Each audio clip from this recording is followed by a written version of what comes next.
vous avez créé votre zone d'observation, vous avez une classe de renseigner et vos établissements sont remplis également. Vous allez pouvoir transmettre vos observations maintenant.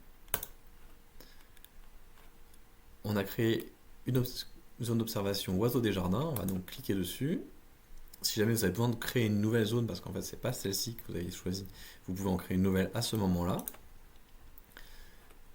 Vous allez sélectionner la classe, ici pour l'instant je n'en ai qu'une, mais si jamais j'avais besoin d'en créer une autre, je pourrais aussi me rendre tout de suite à ajouter une classe à cet endroit-là. Je peux vérifier les informations qui sont relatives à la zone et les mettre à jour si nécessaire en cliquant ici.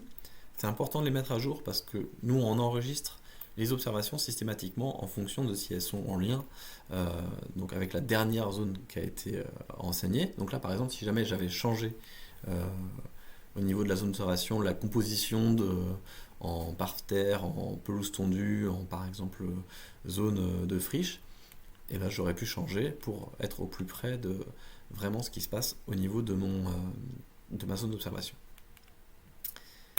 Je vais suivre la procédure et donc nous actuellement on est le 22 janvier mais je peux saisir des données pour n'importe quand avant ce moment. Donc si j'ai réalisé par exemple la semaine dernière une session d'observation, je peux sélectionner le 15. Cette observation je l'ai faite à 14 h. Automatiquement, comme c'est le protocole oiseaux des jardins, 15 minutes plus tard j'ai mon temps qui s'est mis de façon à bien vérifier que j'ai fait de 14 h à 14 h 15 ma durée d'observation. Il y avait bien de la nourriture à disposition des oiseaux et c'était des graines de tournesol. Si jamais vous n'avez vu aucune espèce, vous pouvez cocher la case qui est ici. Et puis, si jamais vous avez vu quelques espèces, vous allez pouvoir sélectionner. Donc, par exemple, dans mon cas, j'ai vu 3 mésanges bleus.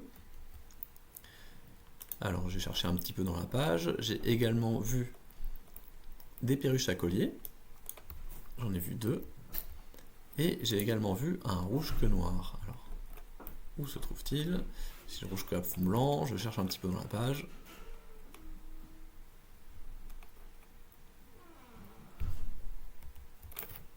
Je peux chercher aussi comme ça, rouge-queue noir. Donc j'en ai vu un. Vous pouvez aussi renseigner d'autres espèces. Et puis si vous sélectionnez une espèce, vous avez les informations qui apparaissent immédiatement, ce qui peut être très utile aussi si vous avez un doute. Je valide, et là, on me propose d'ajouter des photographies si je le souhaite. C'est ce que je vais faire, et donc, hop, je vais sélectionner automatiquement 3 photos qui ont été prises, qui arrivent ici, et donc je vais pouvoir les glisser, déposer sur chacune des espèces, pour vérifier que c'est bien l'espèce que j'ai observée. Et voilà. Je peux également laisser un petit message en fonction, par exemple, il faisait très froid, et du coup, ça peut être des informations de ce type-là.